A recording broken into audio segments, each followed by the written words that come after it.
Good evening everyone. Welcome back to my YouTube channel Renu Mittal coaching classes. कैसे हैं आप सब?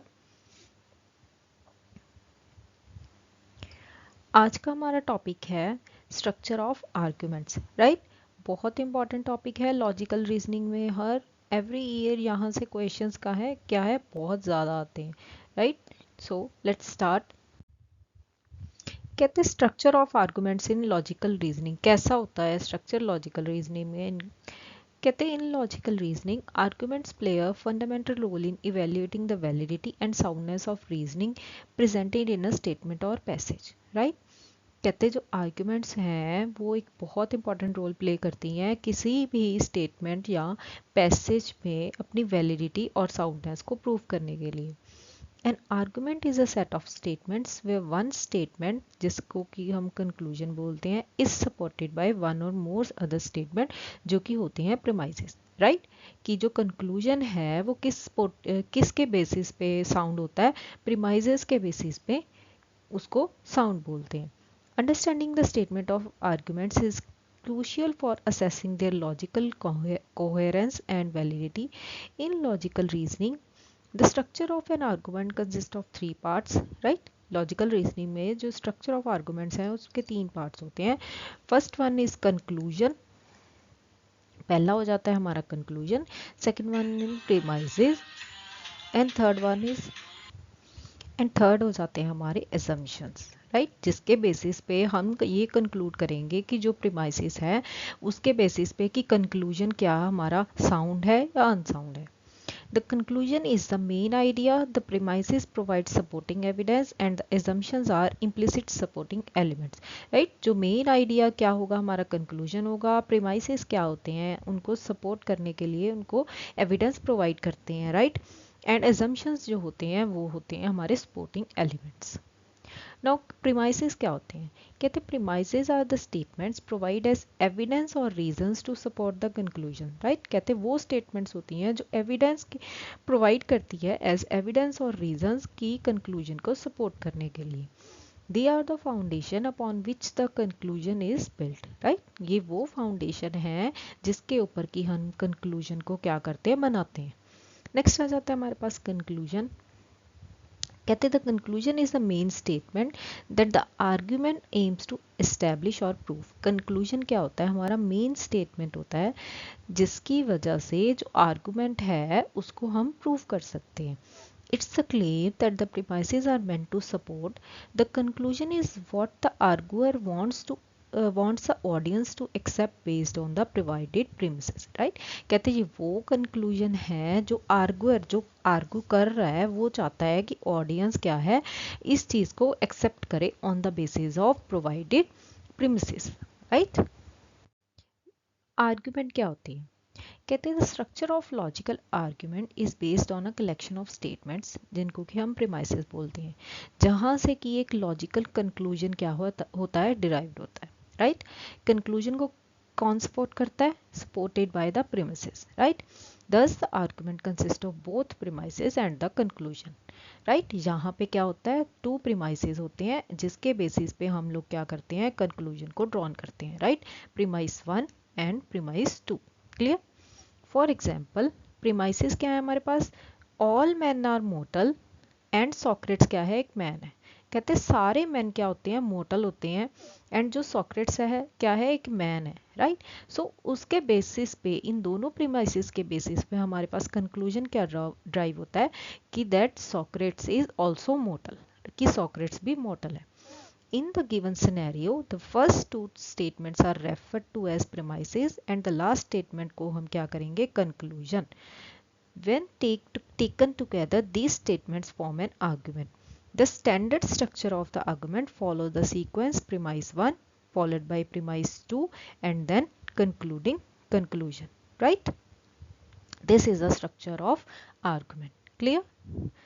Next. Forms of argument. अभी आर्गुमेंट्स को हम कितनी कैटेगरीज में क्या कर सकते हैं, डिवाइड कर सकते हैं। Then arguments can be divided into three categories. First one is deductive argument, second one is inductive and third one is abductive. Right, so let's study in detail. ये होता है हमारे पास स्ट्रक्चर ऑफ आर्गुमेंट्स। राइट, कहते हैं arguments two types की होती हैं, डिडक्टिव होती है एंड नॉन डिडक्टिव होती है। जो डिडक्टिव आर्गुमेंट होगी वो क्या होती है, वैलिड भी होती है एंड इनवैलिड भी होती है, right.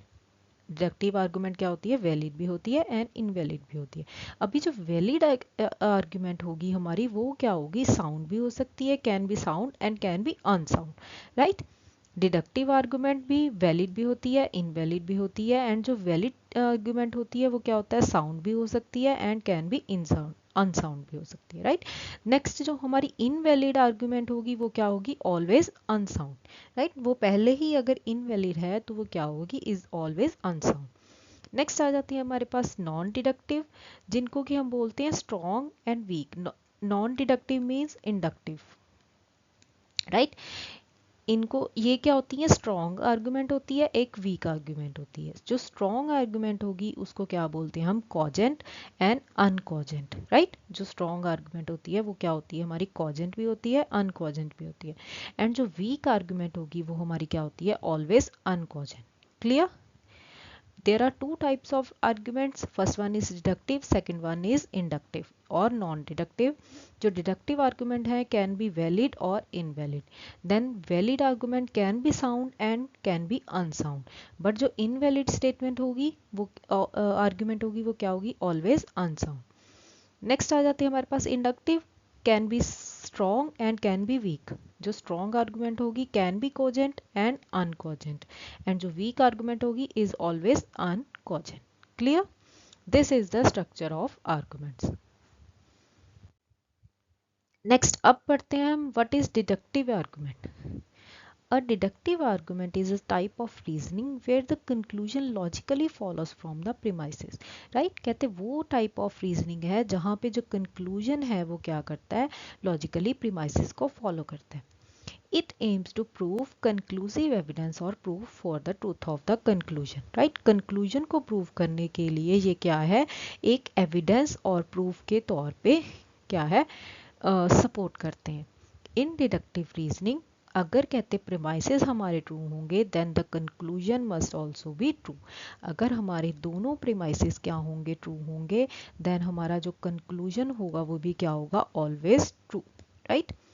Deductive arguments are characterized by their validity, which means that the conclusion necessarily follows from the premises, right। कहते उनको हम उनकी validity से characterize करते हैं, जिसका मतलब क्या है, जो conclusion है वो premises को follow कर रहा है, right। For example, premise 1 कह रहे हैं all mammals are warm blooded animals, right। Next premise 2, a whale is a mammal, right। कहते हैं सारे mammals क्या हैं, warm blooded animals होते हैं, एंड जो whale क्या है, एक mammal है। therefore दोनों premises के basis पे हमने conclusion क्या drive किया, therefore a whale is a warm blooded animal. In this deductive argument, if we accept the truth of the premises, the conclusion must also be true.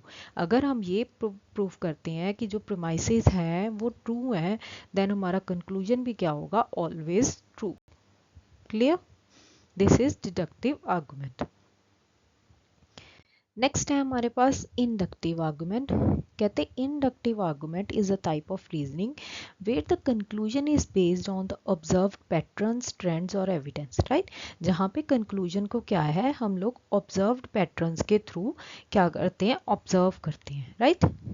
It aims to establish a probable or likely truth of the conclusion, जो कि अभी probable है, अभी likely exist नहीं करता, but हम उस चीज़ को establish करना चाहते हैं। Unlike deductive reasoning, inductive arguments do not provide absolute certainty, right? क्योंकि ये observation पे काम कर रहे हैं हम, तो यहाँ पे certainty क्या है, provide नहीं की जाती 100%.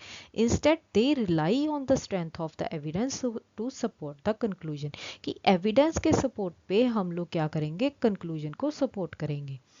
Here's an example. Premise 1. Every cat I have seen has fur. कहते जो मैंने देखा है उस कैट, जितनी भी कैट्स देखी है मैंने, उस उनके क्या होती है, फर होती है, right. Then premise 2, therefore all cats are fur. That means कि अगर मैंने देखी है तो फिर दैट मीन्स सभी कैट्स के साथ के क्या होती है, फर होती है।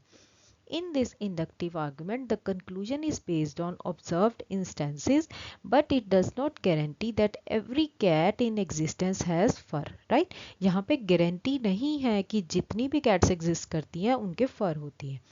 The conclusion is likely, but it's possible that there could be exceptions, right? कि conclusion exist कर सकता है, but यहाँ पे कुछ exceptions भी हो सकती हैं, right? This is inductive argument. Next है हमारे पास एबडक्टिव आर्गुमेंट और hypothetico deductive argument. Abductive reasoning कहते वो होती है is a form of inference that involves generating the best possible explanation for a given observation और a set of evidence, right? कि जहाँ पे क्या है हम लोग बेस्ट पॉसिबल एक्सप्लेनेशन को जनरेट करते हैं by given observations. It seeks to identify the most plausible hypothesis to account for the fact, right? कि यहाँ पे क्या है हम जो पॉसिबल हो सकते हैं हाइपोथेसिस उन्हीं को ही आइडेंटिफाई करने की कोशिश करते हैं. एबडक्टिव reasoning often follows a pattern known as hypothetico-deductive method, जिसका मतलब है proposing a hypothesis and then making predictions based on that hypothesis. कि सबसे पहले हम एक hypothesis प्रपोज करते हैं एंड उसके बेसिस पे हम लोग क्या करते हैं प्रेडिक्शंस प्रेडिक्ट करते हैं. These predictions are then tested to evaluate the validity of the hypothesis. Then उन predictions को क्या किया जाता है टेस्ट किया जाता है so to find their validity. For example, observation the ground is wet. Observe क्या किया हमने कि जो ground है वो क्या है wet है. Hypothesis क्या है it rained last night की कल रात बारिश हुई होगी, राइट? लास्ट नाइट बारिश हुई होगी. देन प्रिडिक्शन क्या होगी हमारी if it rained last night there should be puddles on the street. कि अगर रात को कल रात को बारिश हुई होगी तो यहाँ पडल क्या है स्ट्रीट पे पडल्स होगी, मतलब स्ट्रीट क्या है गीली होगी, राइट?